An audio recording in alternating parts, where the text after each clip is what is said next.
Bueno, pues muy buenas a todos y a todas. Yo soy un busto parlante y hoy vamos a tratar el tema de la racionalidad. Vamos a tratar de entender sus fundamentos y vamos a tratar de entender el concepto.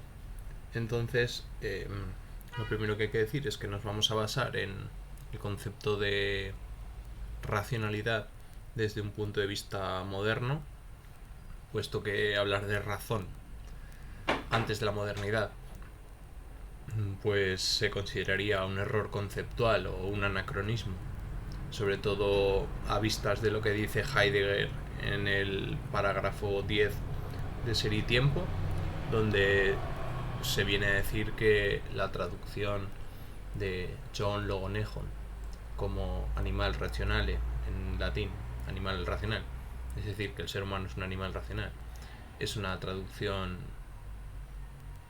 original del que lo tradujo, pero que en nada se ajusta a la realidad de la frase griega, que vendría a decir algo así como ser vivo que habla, y tampoco está relacionado con la concepción teológica del ser humano, según la cual el ser humano ha sido creado a imagen y semejanza de Dios, y por tanto la razón sería algo así como esa capacidad de mirar a lo divino, en este caso, ¿no? O la capacidad de tener la posibilidad de contemplar algo así como Dios.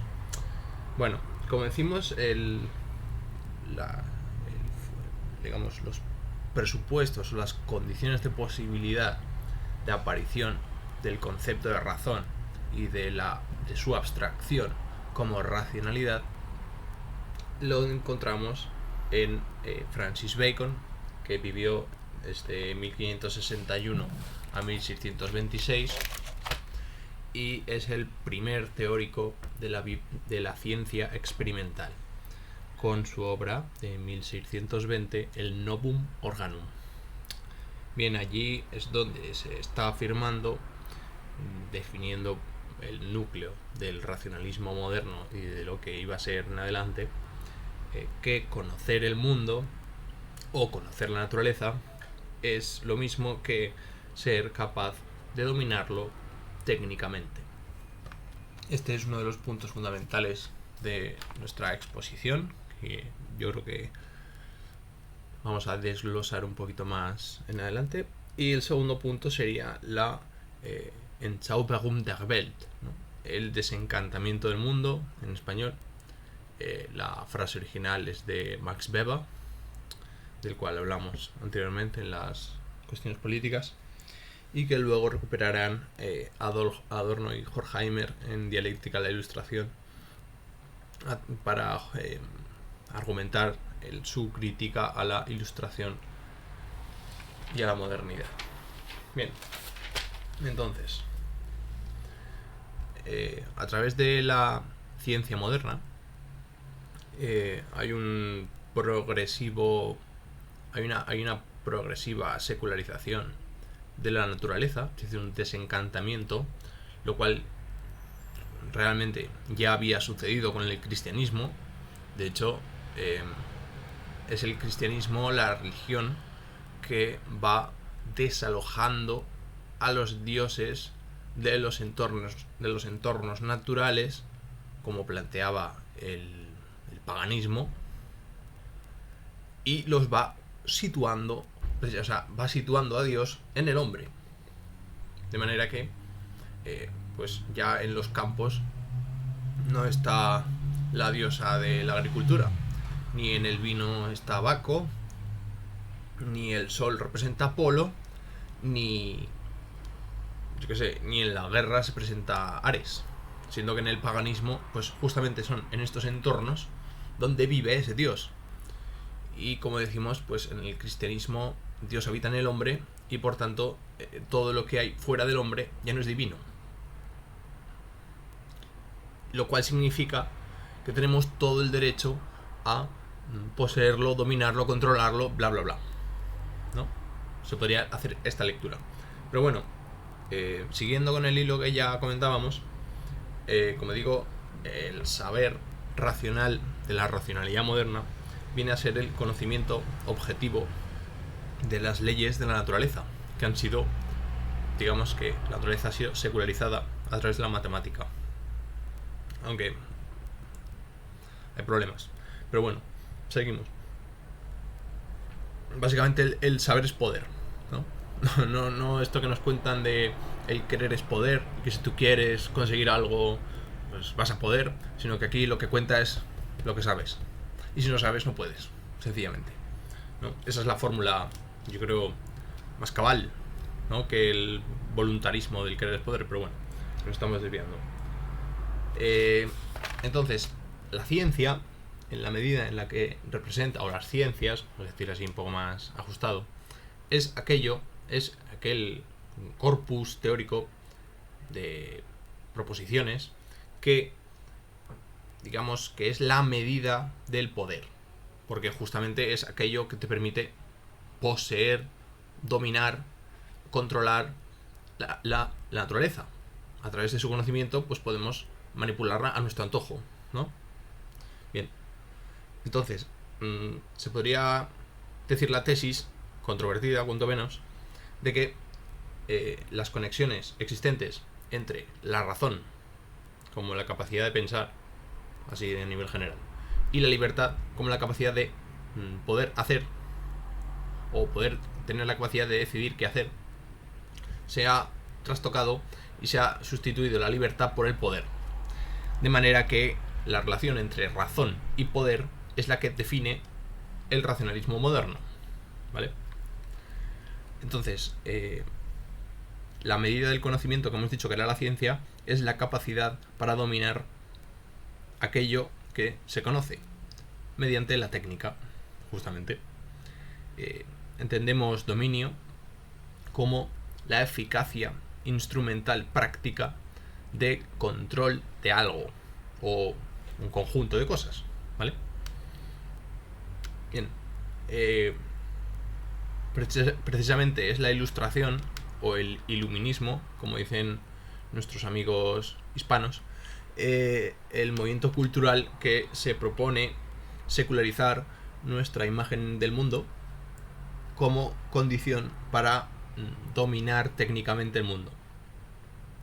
Por tanto, tenemos que es, desde el punto de vista de Adorno y Horkheimer al menos, que la ilustración es la razón como dominio, ¿no? Como dominio, como sujeción, como represión, como la capacidad de constreñir lo real, atarlo a nuestro redil, ¿no? Hacer, digamos, vallar el mundo para que se ajuste a nuestras propias direcciones. Bien, la idea de razón, así en general, se puede entender de diversas maneras, ¿no? Pues se puede entender como lenguaje, se puede entender como pensamiento, se puede entender como un sistema de pensamiento lógico que a través de cálculos, ¿no?, proporciones, silogismos, proposiciones bien formadas, etcétera, pues tendremos una comprensión del mundo ajustada a la verdad científica, vamos a decirla por decir algo, ¿no? También podemos entender la razón como vistas a, es decir, con la finalidad de la utilidad, ¿no? Que precisamente lo racional sería aquello que es útil, ¿no? Definir la razón mediante la visión utilitarista, ¿eh? Aquello que es racional es lo que es útil para el hombre, claro, obviamente, o bueno, en función del momento del sujeto que nos refiramos, pues será útil una cosa u otra, ¿no? Bien, podemos hablar de cosas útiles como personas o agentes, ¿no?, actores, o bien como acciones útiles. Bien, entonces justamente la razón sería una propiedad que se predica de las acciones y de los agentes racionales, ¿no? Es decir, una acción es útil siempre y cuando exista un agente capaz de decidir qué le resulta útil y qué no. Es decir, Partimos de una capacidad de discernimiento, ¿no? De diferenciación, de posibilidad de análisis y de cálculo, que esto habría que discutirlo un poquito más, acerca de diferenciar lo que es útil de lo que no, ¿no? Porque claro, muchas veces decidimos cosas que a lo mejor no van a favor de nuestra utilidad, pero es nuestro deber, ¿no? Pues, qué sé yo. Pongamos el ejemplo de Aquiles, ¿no? Aquiles, pues, tiene que entrar en el campo de batalla porque es un soldado, pero a lo mejor de cara a su supervivencia no es útil. Entonces, Aquiles está siendo racional o no. Es un soldado, tiene que entrar al campo de batalla, pero también es un hombre, tiene que cuidar por su propia existencia y su propia vida, ¿no? Entonces, como que existirían ciertas contradicciones, sobre todo desde el punto de vista del deber, ¿no? Y como el deber y la utilidad pues tienen ahí puntos de encuentro y puntos de disyunción, vamos a decirlo así. Bien, seguimos. La utilidad, que es como hemos definido la racionalidad, es la eficacia, ¿no? Que tiene que ver con que una acción útil es una acción eficaz.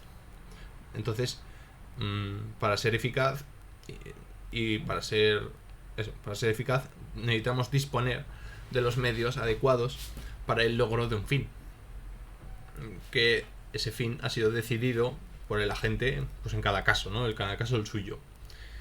Por ejemplo, si yo intento escribir en el ordenador con un martillo, pues no estoy siendo racional, porque el martillo no es útil para esa finalidad, que es escribir un ensayo de filosofía en el ordenador, sencillamente, ¿no? Entonces, la razón siempre es subjetiva, que significa que es un funcionamiento abstracto del mecanismo del pensamiento, ¿no? Y que la racionalidad entendida como eficacia depende del fin que atendamos, por lo tanto es una razón instrumental. Y el fin, la finalidad última de la utilidad y de la eficacia, pues sería generar una ventaja, ¿no? Generar un crecimiento en la potencia del sujeto que actúa en pro de su propia autoconservación o la supervivencia, simple y llanamente. Es decir, que el sujeto que actúa racionalmente logra imponer sus fines al entorno que él estaba menoscabando o que él estaba limitando o que él estaba constriñendo, ¿vale? Así pues, la acción racional es eficaz porque permite la autoconservación e incluso más, no solo conservarse, sino empoderarse, esta palabra tan moderna, empoderarse al individuo, es decir, tener más poder del que ya tenía. Es una acción eficaz y una acción racional y una acción útil, ¿vale? Bien. El pensamiento también puede ser racional o no, y va ligado a las acciones. La racionalidad es una propiedad del pensamiento por la capacidad de clasificación, de inferencia y de deducción. La acción racional, es decir, acción eficaz, pasa por poseer los medios, en este caso es el pensamiento racional, para lograr un fin, y el fin es la ventaja para el agente, que hemos dicho que en último término era la autoconservación. Bien, el pensamiento racional pues está conectado con la acción eficaz racional, y eficaz es lo que nos lleva al dominio del entorno en el que actuamos, que previamente había sido desencantado, porque claro, si vamos a poner un ejemplo desde un punto de vista pagano, el hecho de que yo tenga una buena cosecha se puede deber a que yo lo he hecho muy bien con el campo, pero además la diosa de la agricultura, Apolo, Zeus y qué sé yo, Atenea, me han ayudado a mí a que yo tenga esos resultados. porque sin la labor del sol, sin la labor de la tierra, sin la labor de la lluvia y sin la labor de mi capacidad de raciocinio acerca de cómo tratar bien un campo o no, pues no hubiera tenido esos resultados. Entonces digamos que la eficacia de la racionalidad está, digamos, repartida por diversos agentes racionales, no solo por mi propia persona, ¿no? Yo que soy un agricultor, que estoy cultivando un campo.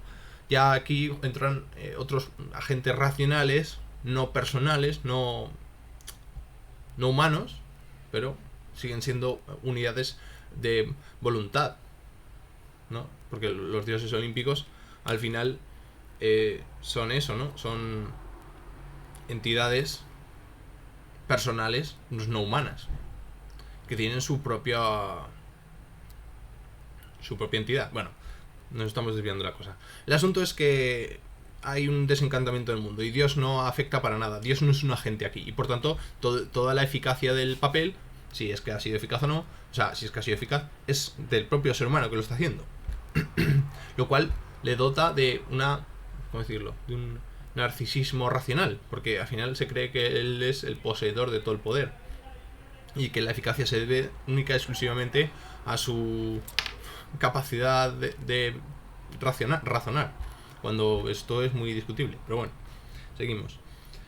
La razón está conectada con el dominio y entonces esto es pues, un punto de una encrucijada, vamos a decir así, una encrucijada de la ilustración, porque la ilustración precisamente lo que plantea es que la racionalidad nos hará libres, tal y como plantea Juan 8:32, creo que es mal no recuerdo, la cita bíblica, ¿no? La verdad os hará libres. Pues aquí igual, ¿no? La ilustración planteaba que la racionalidad nos haría libres, cuando realmente lo que ha sucedido es que nos ha ayudado a dominar, y no solo a dominar la naturaleza, sino a dominarnos entre nosotros, a dominarnos los unos a los otros. Y aquí es muy importante ver cómo el poder necesita de la obediencia. Es decir, el poder es una relación entre un gobernado y un gobernante, sencillamente. Y si el gobernante manda, pero el gobernado no obedece, la relación de poder se ha roto. Y aquí es donde aparece la represión y la coacción. Pero la represión y la coacción demuestra una falta de poder del gobernante, ¿no? Vamos a poner un ejemplo más cotidiano. Cuando, pues, digamos, un padre le dice a su hijo que ponga la mesa, ¿no? Niño, pon la mesa. Y el niño, pues, rehúsa. Dice, no, papá, dame chuches, ¿no? Dice, por ejemplo. Si el padre acaba dándole chuches al niño, ¿quién tiene el poder? Claro, el padre tiene el poder el padre, realmente, porque está obedeciendo al hijo, realmente. Le ha pedido una cosa al hijo y se la ha dado. Y entonces, ¿y si el hijo no le hace caso, pero el padre tampoco quiere ceder en su poder? Ahí es cuando aparece el conflicto, ¿no? Ahí es cuando hay que mediar y decir, no, bueno, tú pon la mesa y luego te doy la chuche, o tú tienes que poner la mesa porque es tu deber, y si no lo haces, pues te castigo y te quito las chuches de por vida, etcétera, etcétera. Es decir, ahí hay una especie de diálogo o de discusión racional en la cual ambas partes se tienen que poner de acuerdo para no romper la ligazón del poder, porque el poder digamos que es una relación y tanto poder tiene el gobernante como poder tiene el gobernado. Es decir, que el que obedecer es un poder, obedecer es un polo del poder necesario. Es decir, aquí lo que estamos señalando es que la obediencia es consustancial al poder y que sin obediencia no hay poder. Por tanto, si no obedecéis, estáis menoscabando el poder de algún modo, ¿no?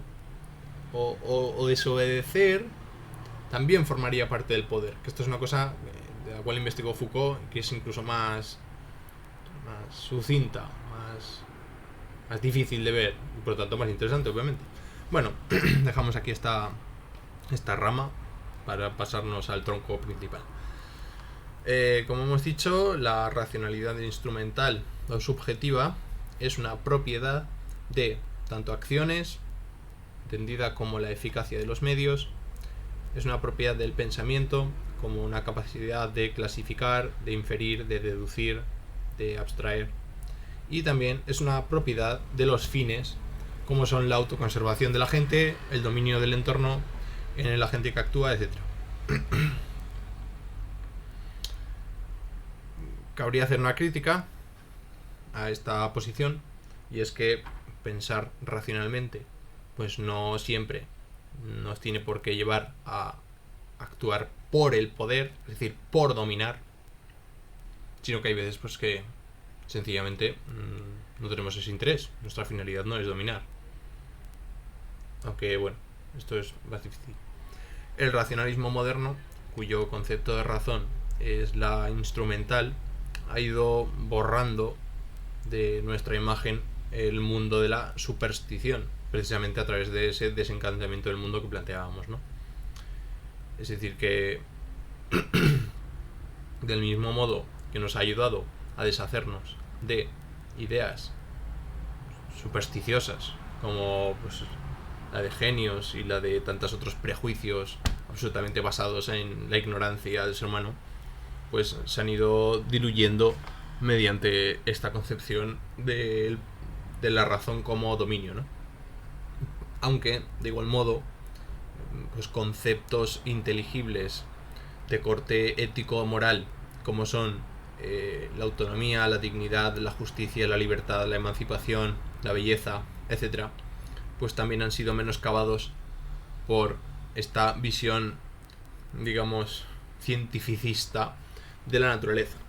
Porque pues, al final nos lleva a la conclusión de que solo la visión positivista, es decir, aquella que afirma hechos a través de la ciencia con objetos empíricamente contrastables y demostrables, pues son los únicos que tienen algo de eficacia, ¿no? Tienen algo de realidad, por así decirlo.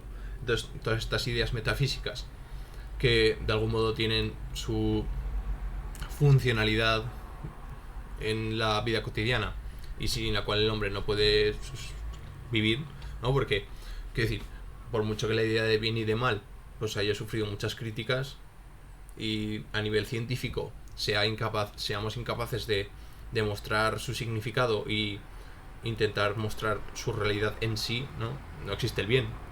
Es decir, un científico, no hay científicos del bien. Ningún científico ha demostrado la existencia del bien. Y sin embargo, el bien y el mal es algo que funciona en la cotidianidad y es imparable. Es decir, no puedes decirle a la gente, no, es que no puedes utilizar el concepto de bueno, esto no es bueno para ti, esto es muy malo, no lo toques, que es malo. Claro, todo eso, digamos que es también metafísico. Pero no por el hecho de que ser metafísico tiene que ser falso, o no tiene por qué tener su utilidad, porque de hecho la tiene. Y sin embargo no es demostrable científicamente. Por tanto, aquí entramos en un problema muy duro, que bueno, se lo dejo a ustedes para que lo piensen. Claro, como digo, pues estas ideas que son centrales, como la idea de la dignidad, del bien, del mal, de la justicia, la libertad, etc., no tienen cabida en un marco conceptual de la naturaleza según la ciencia, porque no son verificables y contrastables y no se adecuan a un conocimiento objetivo de la realidad, porque no dominan la realidad, o sea, y por tanto no son racionales. Pero claro, esto es un absurdo. Los conceptos de libertad, autonomía, justicia, etcétera, no sirven para dominar el mundo, para controlarlo, y por tanto se excluirían del pensamiento racional, de acuerdo con la ciencia moderna, lo cual nos lleva, como hemos dicho, al positivismo lógico, ¿no? Cuyo único discurso válido pues sería el positivista, el que habla de hechos y de proposiciones contrastables y demostrables. Hablamos de una racionalidad analítica, ¿no? Entonces, pues yo creo que hasta aquí nuestra idea de la racionalidad. A ver si se me olvidó alguna cosita más. Sí, bueno, vamos a hacer una conclusión muy rápida y terminamos. La hipótesis es que la organización racional de la sociedad occidental pues implica que racionalidad es dominio del entorno para satisfacer determinados fines que son subjetivos, que son de la gente o de los agentes, ¿no? La racionalidad es dominio y racionales son aquellas acciones o agentes que realizan esas acciones para satisfacer determinados fines, ¿no? Y el fin último sería la autoconservación o la supervivencia. El sentido es el autoafirmarse, ¿no? Imponer los fines en un entorno y dominar. Esto se hace a través de la ciencia y la técnica, que son sus plasmaciones abstractas más claras de la idea de razón que acabamos de definir, y su ejemplo paradigmático es el de la racionalidad moderna, ¿no? Es el culmen. Entonces, podríamos decir, a modo de conclusión, que a más racional sea una sociedad, tanto más opresión, coacción y control tendrá esa sociedad. Y aquí podemos utilizar el concepto de jaula de hierro de Max Weber, que lo vio muy bien, como a más racionalidad, pues más barrotes, sencillamente, hasta aquí, hasta aquí, hasta aquí, hasta aquí, hasta aquí, todo controlado. Y que en esto consiste la consumación de la cultura occidental, porque solo acepta el lenguaje como válido si su significado está presente en el mundo, entendiendo presente como lo óntico, como tener presencia, como ser real y estar ahí de manera corpórea, que se puede ver, tocar y manipular y controlar y dominar. Porque claro, una idea es más difícil de dominar, porque ya tienes que utilizar metafísica. Puedes dominarlo físicamente, una idea no se puede dominar físicamente, es algo inteligible, no tiene cabida. Entonces, digamos que... Bueno, y con la moto me despido porque ya no había nada más. Así que nada, nos vemos en la próxima.